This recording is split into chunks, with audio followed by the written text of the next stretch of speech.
Hello everyone, welcome to episode 5 of A-Tai Teaches Piano. Today we'll be learning our first piece together, Christian Petzold's Minuet in G. If you've been following along with the series so far, we've covered many of the basics, and now we are ready to start with this super instructional beginner level piece. So the breakdown of this video lesson today will be, we will play through the piece first, and then we'll kind of get into the theory and form of it for a little bit, talk about some technical aspects, as well as getting through the style and interpretation of the piece. So first, let's start with the piece, and here you go. So this is Minuet in G.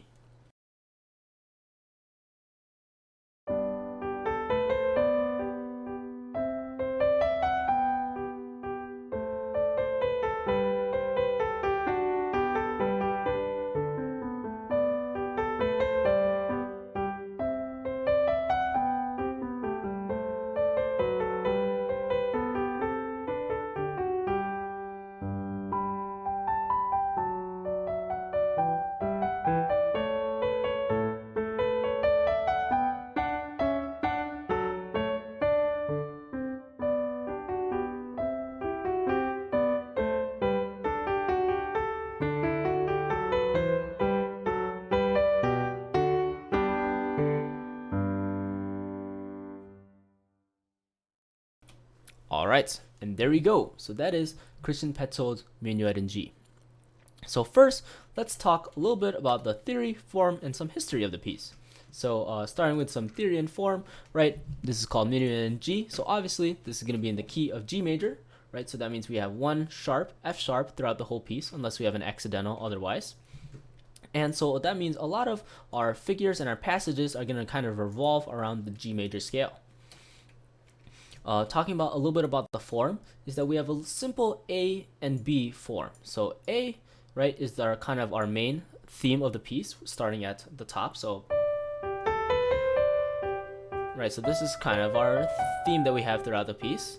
Okay, and then we kind of have I guess a little bit of an A prime maybe over here, right, where we kind of have the A prime-ish over here, right, in measure 9, where we kind of have the melody repeats again. Okay, and then when we get to measure 17, I would say that this is like the big B section where we have a whole separate theme that happens after the repeat. And then we kind of get all the way to the end. So very simple, it's a very simple form for this minuet. Okay, so but for now, let's just stick with big A and B section. And then, so this piece was composed by Christian Petzold. A lot of people up until 1970s used to think that this was composed by Johann Sebastian Bach, but yeah, like in the 1970s, they figured out it was actually Christian Petzold. And a lot of times you'll find this piece within the notebook for Anna Magdalena Bach. And in that notebook of pieces, there's a whole other amount of like beginner pieces and all that stuff. So, so this piece is in the style of a minuet, which is like a dance, right? So we can kind of feel this 1 2 3 1 2 3 1 2 3 1 2 3 1 2 3 1 2 3 1 2 3 1 2 3, right? Okay, and then good. So here we're gonna be addressing the piece from beginning to end. We're gonna kind of go through it bar by bar. And I'll be talking about some technical challenges or some technical ideas, but I won't be going through every single note. Like I said, if you've been following through the series, I expect you to already know how to learn sheet music, and hopefully you've learned a little bit of this piece on your own. And here we can just talk about some technical passage and style and interpretation. So let's start right from the beginning. Great. And so one of the most important parts about music is the style and interpretation, and so this goes down to the musical phrase, right? And what a musical phrase is like a musical sentence. So it's a string of notes that kind of create an idea. And so, for example, I would say that I'm gonna erase this for now so I can move it to the side. That our first two measures, we can say that this is a very short 2-bar musical phrase. So we have the beginning. Right? And so that can kind of be a sentence. And then measure 3 and 4 can also be another sentence. But if we kind of want to put a comma in between the two measures, and we kind of make it a whole big 4-bar phrase, we can kind of get one bigger sentence. So here's beginnings 1 through 4.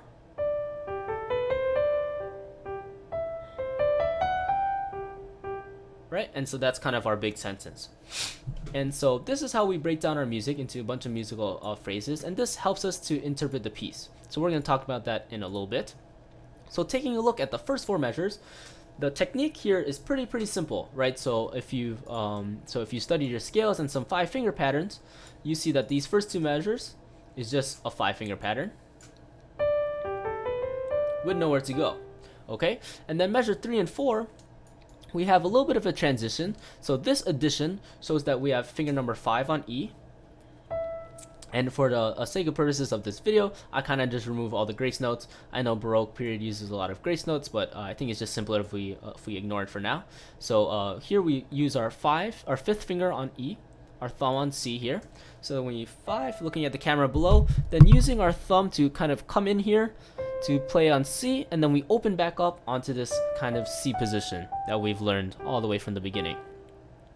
And so when it comes to fingering in terms of the piano, every person's hand is a little bit different, right? And some people like to use different fingers than others. So I would say fingering is kind of up to you, but but I think it's important that you make sure with whatever fingering you choose that it sounds very smooth and it sounds that there's no change at all.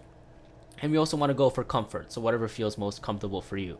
So some changes here is maybe over here in measure 3, I've seen some additions use that instead of 5 over here, they use a finger number 3. So after measure 2, they kind of pick up their hand and put finger number 3 on the E so that they can play the next measure. And I think that's fine too. It really just depends on the person. I grew up using finger number 5 here, as well as this addition, so I'm just going to leave it with that. So I would encourage you to explore different fingerings, not just take whatever's on the page for granted, and kind of just figure out what feels most comfortable for you. Alright, so other than that, the technique here is pretty simple. Let's now talk about something very important, going back to our musical phrases, and how we can add some musicality to our phrase here. So starting in the first and second measure.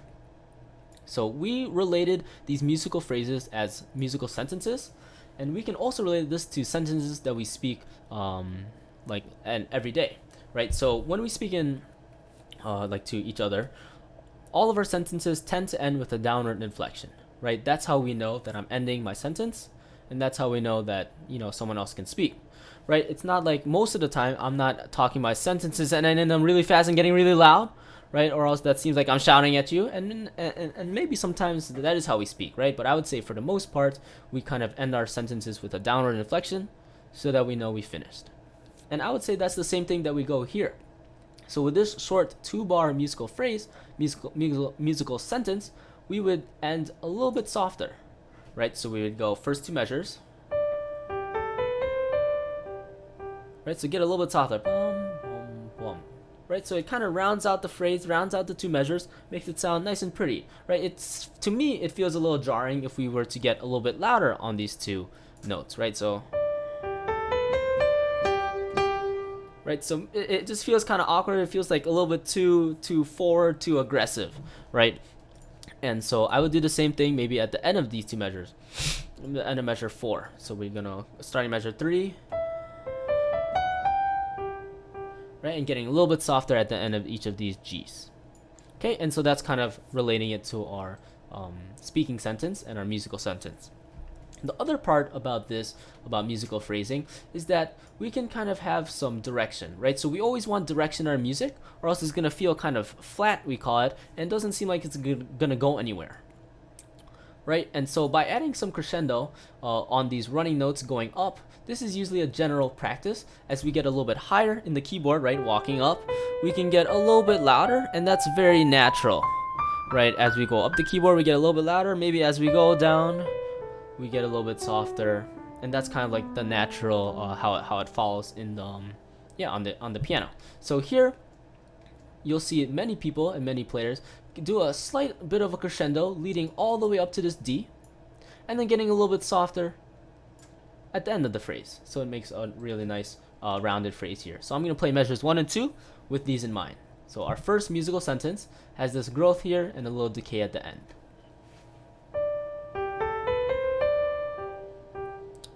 Okay, and so there we would put like a little period, right? That's the end of our sentence. Measure 3 and 4, we have the same idea. And that's another sentence. So there we have two sentences, two two-bar musical phrases. But here we can also think about it as one big phrase like we talked about earlier and add a comma between them, and so it becomes one bigger 4-bar musical phrase. So here I'm going to add the left hand, including all these slight crescendos and decrescendos.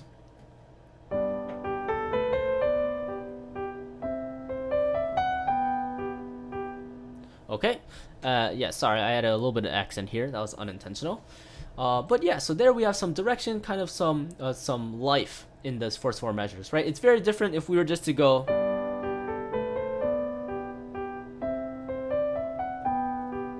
And honestly, I guess that sounds fine, right? If you think about it, in the olden days, right, in the Baroque period when Bach wrote this, or not Bach, sorry, Petzold wrote this, they played this on the harpsichord, and actually the harpsichord doesn't have any dynamics. So I would say for Baroque period, I mean, some people argue that they don't like too many dynamics in the Baroque period music because that's like how the harpsichord played it. But with the modern day piano, in my opinion, I think it's good that we adapt to our modern day piano and that we kind of use what we got, you know? Excuse me. All right, so that's that idea.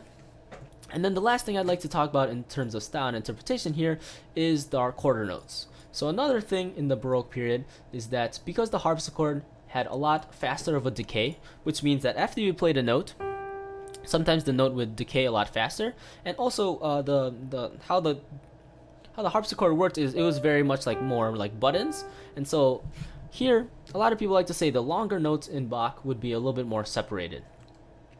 And so that doesn't mean every quarter note, but I like to add some separation here to kind of fit this period, right? So separation at the end of these G's. And so you'll hear a lot of people kind of connect this D to G and then separate these two G's. Sometimes they're indicated by a staccato in many editions. I don't really like the staccato because I think that's a little bit too strong of strong of a notation, and so some people will clip it a lot. Right, and I think that doesn't sound that right either. For me, my preference is I like to just have a little bit longer of a note, but still some separation in it. You'll find many people playing it very short. You'll find many people playing it fully connected, and I like it with the slight separation. So of course you're gonna find people that like to do things differently, and yeah, that's just how it is, right? There's a million ways you can go about this piece, but this is the way I'm gonna do it, and I'll also give you options so that you know how other people like to do it.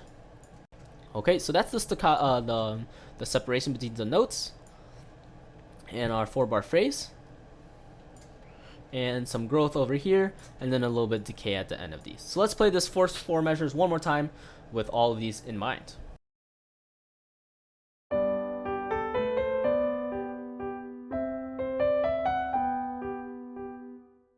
Okay, and so that's our first sentence. Now we get to our next sentence, our next musical phrase. And so once again, you can find these phrases by either playing it and kind of hearing where you feel like there's an end of phrase, or a lot of time in Baroque music and in a lot of music, you can kind of catch them by these four measures. So if I play these next 4 measures, this is measure 5, 6, 7, and 8, we have the next musical phrase here.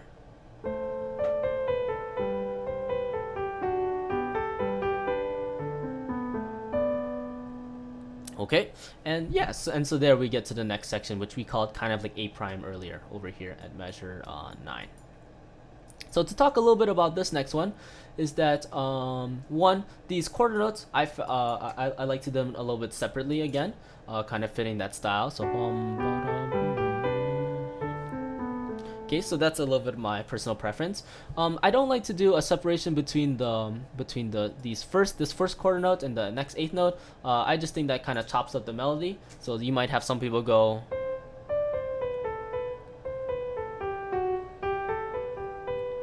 right, and so that can sound kind of pretty too. So it's almost like kind of like a breath of fresh air at each of those. But for me, I like to have it a little bit more connected here.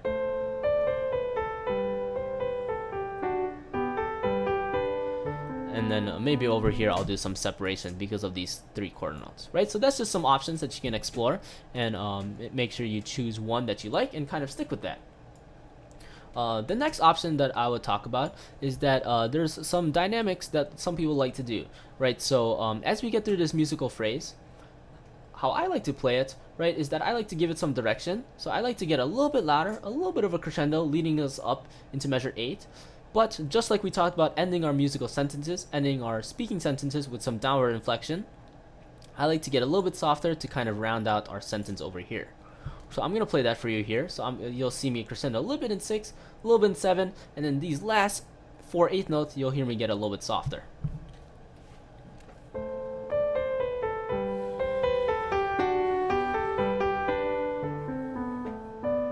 Okay, and I think that makes it a little bit nicer, so it gives us some direction leading up into here, and then doesn't kind of jar towards the end, right? You might have some people that do the opposite. Okay, so that's my preference.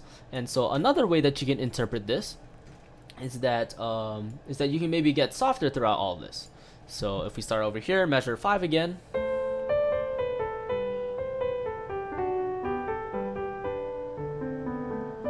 Right, and I think that sounds really nice too. Honestly, there's some days maybe I'll do that way. Maybe some days I'll crescendo through it.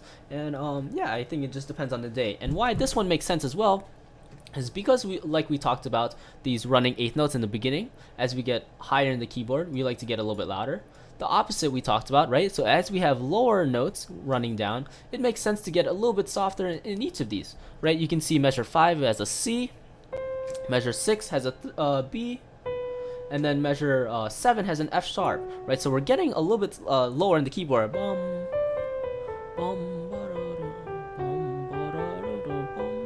Which is why I think it's completely appropriate to get a little bit softer at the end of this 4-bar phrase.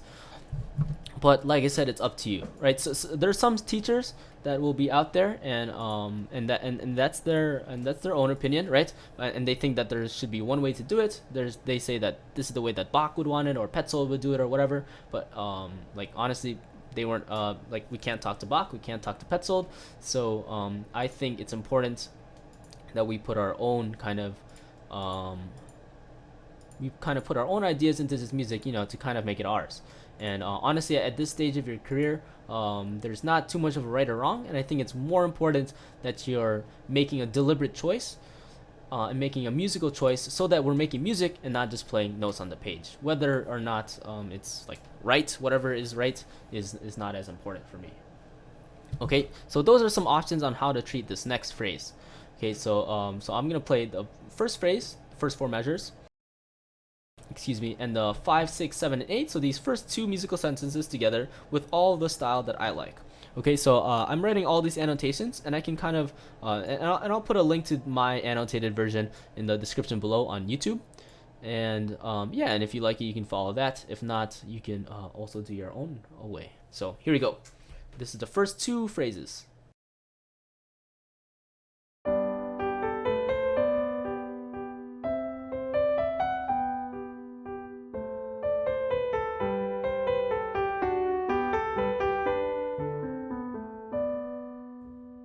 And then we get to the next one, right? And then so now we get back to measure 9, where we labeled kind of like an A prime, not exactly, but for this video we'll call it A prime.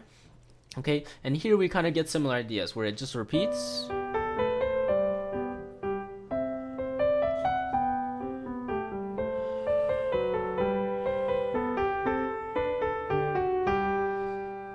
Right, and so here there's not too much to talk about because like I said, it's very similar to the beginning.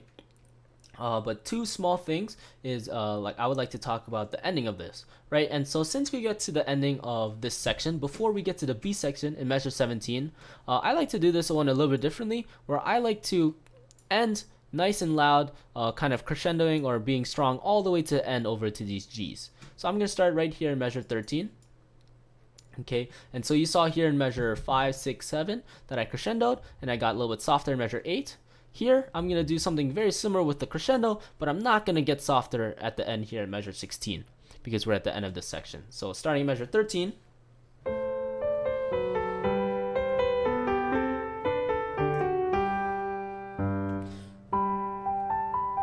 Okay, and then I guess the only note that I would make soft is this one, right? But I like to really crescendo all the way to this G. So and then we get to the B section. Okay, so that's very much similar of the same ideas, the same musical phrases, right? Where we have a 4-bar phrase over here from measure 9 all the way to 12, and then 13 to 16 is another 4-bar phrase. We have the same separation idea here with the left hand, and that's that. Okay, so there we talked a lot about our phrasing, some technique stuff, as well as style and interpretation. One last thing that I would like to talk about in this first section that you can apply to any music that you play is we should also talk a little bit about balance, right? And so clearly the left hand is the accompaniment part, right, where we have some notes to kind of help out the right hand. Okay, so often a lot of beginner pianists will kind of make both hands equal in volume, right? So say we made this a mezzo forte, medium loud, right? Both hands would be medium loud. But I don't think that should be the case in most pieces, right? Where we want our melody to be the one that sticks out, right? So rather than both of them being medium loud or loud like this,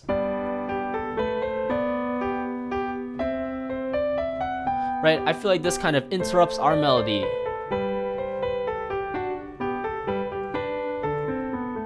Right, we can kind of balance what we call balance, where we can have our right hand to be mezzo forte, but we can kind of put our left hand at this little piano volume so that we hear the harmony, we hear the chords that are happening, the support, but it's the melody that's being highlighted here, right? So, right, mezzo forte on the right hand, piano on the left hand, and this is where it gets really hard in terms of piano, right? Where we almost need to have like two brains, right, and be in control. Right, so the B, you can still hear the B, you can hear the C on the left hand here in measure 3, but it's our right hand that's sticking out. Right, so balance is one thing that I would encourage you to really work on from the beginning. Right, so we say that this Bach piece is a beginner piece, right? But already we spent maybe 20 minutes talking about the first 3 lines of this piece, and there's so much to talk about, there's so much music to be made, and so I wouldn't underestimate this by calling it a beginner piece, as there are so many different aspects of music to work on here. Great. Okay, so good. So as we get to this B section, now the B section in terms of style and interpretation has 2 options, right? So some people like to start this like mezzo forte or forte, right? They think that it goes higher in the keyboard, so it should be a little bit brighter.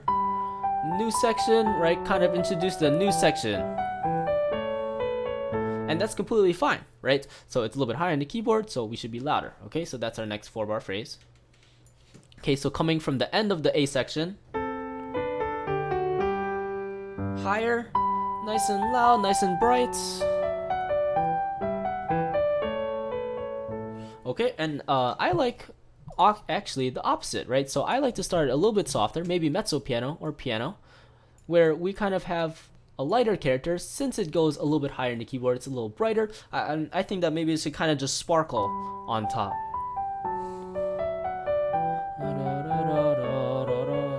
And then maybe I'd add a little bit of crescendo here. So like we said, I end this A section nice and loud so that I can have a contrasting B section that kind of just lightly sparkles on top. So I'm going to play the end of the A section here at measure 13 again, leading us into the B section, where I like to take it mezzo piano.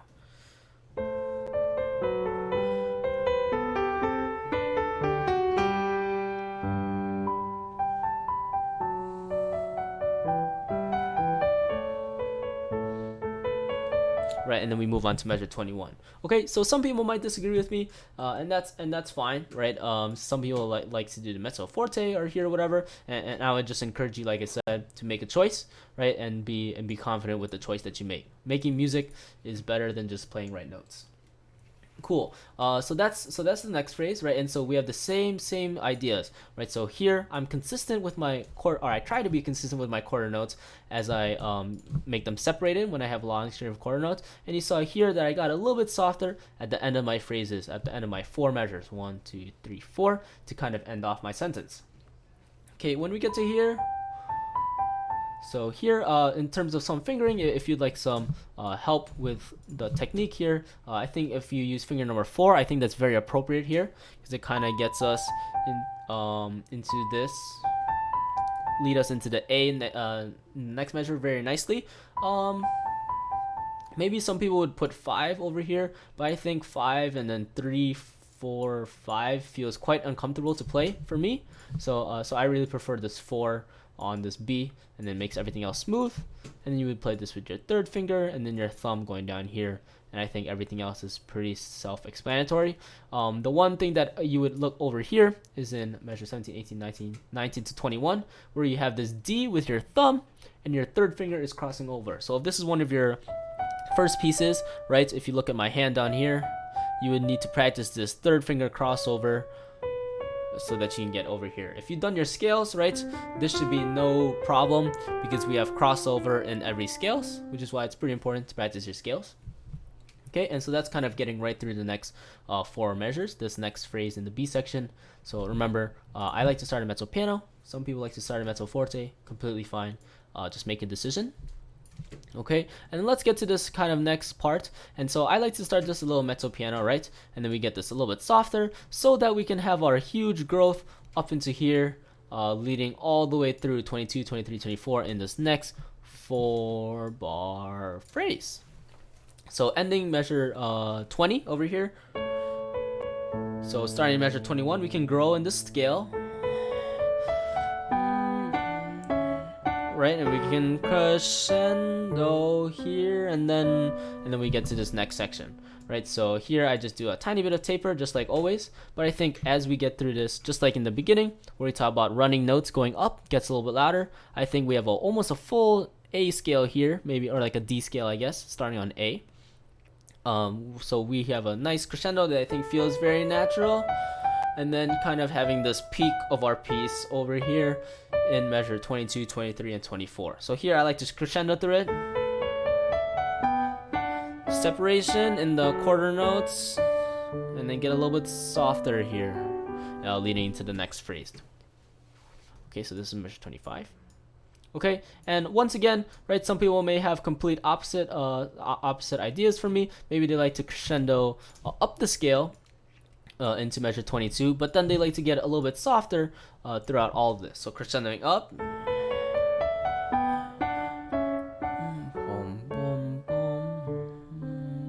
and then they can start this one a little bit softer, right, in measure 25 and 26. I honestly like that too, and I think both of them sound fine. I think it's just important to make an idea, a decision, and I like to present to you all the decisions that people can make. Yeah, so that you can have your own personal preference. And another one, right, so talking about the style is I like these separated quarter notes. So I don't like when they're too short, but some people actually connect through this whole thing, right? So starting one more time at 21 on this scale. Some people like this connected completely, right? And for me, I think that's a little too connected for the Baroque style, but to each their own, right? So you can kind of play that however you feel appropriate. So I like to play a little bit with this separation here in this next phrase. Cool. Let's get over here to finishing the piece. Very similar ideas, just with practicing these phrasings. So here we have the next 4 measures, 25, 1, 2, 3, 4, getting us all the way to 28. So here, so I just finished this decrescendo, a tiny decrescendo. So I like to start this a little bit softer so that I can lead myself up to crescendo the rest of it, right? So here I'm gonna start at 25. And then here getting a little bit louder so that when I get to measure 29, I think this is the one exception where I'm not going to play too loud here, but I'm not necessarily decaying, so that I can get all the way loud and finish forte, kind of getting to the end of this piece, right? So if you listen for, I'm going to play one more time from 25. If you listen to here at 28, I'm not necessarily going to decay, but I'm not also going to scream it out too loud either. So one more time at 25.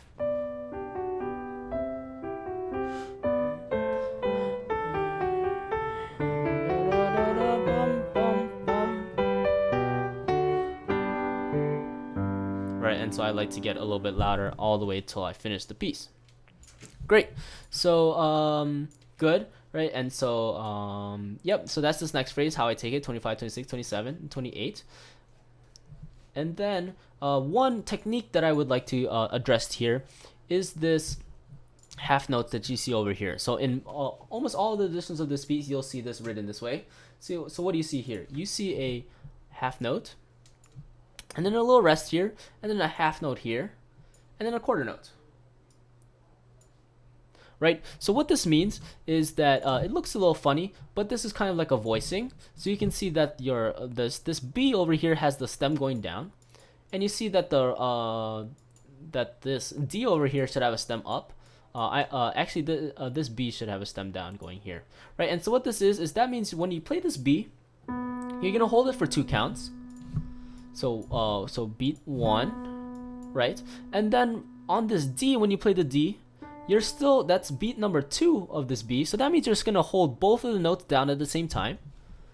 And when you play the D here, this is count number 1, and this is gonna be count number 2 of this half note, which means you're gonna lift up the B only and play the B again, right? So you're always gonna want to hear 2 notes going on at the same time. So if you take a listen, right? So there's a slight period where I have to replay the B over here, which is why you hear it pick up. But you generally hear 2 notes happening at the same time, right? A lot of the time you'll hear this in players, right? And although it's a very small difference, Bach and on their harpsichords, they did not have pedals. So how they had sustained sounds is that they held it for as long as possible, which is why you see here that there's 2 half notes. So 1 half note, hold the B, then pick up the B and replay it so that you have 2 notes. And the same thing that goes here. So first you're going to play the C. On the second beat, you're going to play the E, holding down both of them. Then you're going to quickly replay the C over here for the 1 beat and the second beat of the C. So I think this is an important thing to pay attention to here, and I would highly recommend that you practice it this way so that you can practice some voicing, so that you can have both notes going on at the same time. So if you take a listen, right? So it feels like there's like almost like a pedal going on because we're holding down these. We kind of call this like a pedal tone, right? If I didn't do that, it would sound like this, which still sounds fine, but I think you can, if you really listen closely, then hear these 2 notes kind of fill up the sound, fill up the chord a little bit more.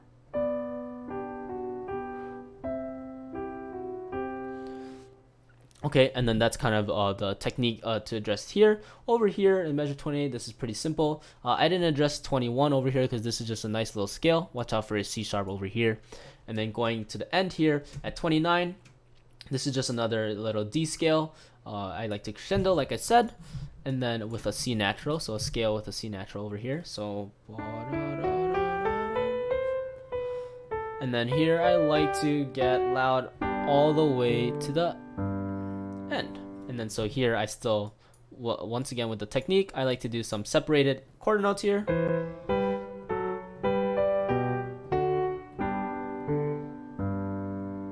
And there you have it, right? Maybe some people like to go a little bit softer, and so that's another option. I will just present to you all the options as possible so that you can make your own decision. So starting at 29.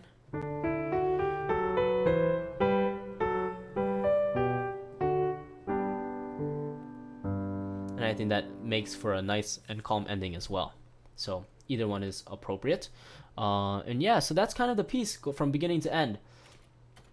And yeah, so I know I repeated myself a couple times, but there are a million ways that you can play this piece and every piece that you play, right? I gave you some of the options that I prefer. I also suggested you some alternate options. And like I said, ultimately at this stage of your piano career, and if this is especially one of your first pieces that you're starting to learn, I find that it's very important to make a deliberate choice, no matter what choice that is, and so that you're learning how to make music, right? You can study maybe Baroque styles and listen to Baroque, like the master artists play Baroque music or classical music, whatever, and adopt those styles later. But I think it's really just important that you practice making music. Yep. Okay, and then so you can see that even if this is a beginner piece, this is such a valuable piece when learning piano. There are so many good fundamentals and instructional ideas here that yeah, you can really apply it into a beautiful sounding piece like this one. Especially from like the 5-finger patterns and scales to the basics of musicality, right? So we talked about the most important 2-bar, 4-bar musical phrasing, and that never goes away in any piece that you learn. also talking about a little bit about dynamics, and also learning about the certain period style of the Baroque period, right, with these separated quarter notes. And if you learn classical style, if you learn the Romantic period, all of them have their own little quirks and styles. So if you're starting the piano and trying to look for a piece to start off after working on your method books, I would definitely recommend this one. And so, yeah, thank you so much, guys. That's it for today. In the following weeks, we're going to continue to work through many of these early pieces that you should tackle to keep building your fundamentals. And then we'll eventually move into intermediate, late intermediate, and eventually advanced pieces. So if you have any questions about this Minuet in G, feel free to hit me up in Discord. I'll have a link in the description below. And also feel free to leave a like and a comment in the comment section below, letting me know if I went through something too fast, or if you have any piece suggestions as well that you'd like me to cover, or any topics. So thank you so much, everybody. I really appreciate you checking out this video. Good luck on your piano journey, and I hope you enjoyed that lesson of Minuet in G. Thanks so much. See you in the next one.